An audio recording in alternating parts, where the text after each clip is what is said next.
நான் first time last month தாங்க plum கேக்காக soap பண்ணேன். ஆனால் நான் எனக்கு அதை ஃபஸ்ட் டைம் பண்ணும்போது எனக்கு பயங்கர லாஸு தான். ஏன்னா ப்ரீமியமான ஃப்ரூட்ஸ் எல்லாமே ட்ரை ஃப்ரூட்ஸ்லாம் பயங்கர விலைங்க.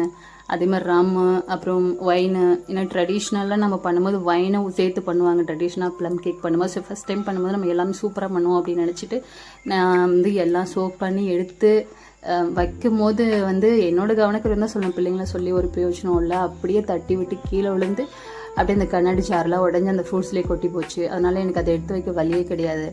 அதனால் அதை தூக்கி நான் அப்படியே குப்பையில் தான் போட வேண்டியதாக போச்சு. அதனால் பயங்கர லாஸ். அதனால் மறுபடியும் சோப் பண்ணவே இல்லை. ஆனால் கஸ்டமர்ஸ் நம்மக்கிட்ட கேட்டுருக்கிறதுனால சரி ஓகே, அரசியல் வாழ்க்கையில் இதெல்லாம் சாதாரண தாப்பா அப்படின்ட்டு மறுபடியும் இப்போ நான் உட்காந்து சோப் பண்ணிகிட்ருக்கேன். என்கிட்ட ஜார் கூட இல்லை. ஏன்னா இனிமேதுக்கு அப்புறம் தான் நான் வாங்கணும்.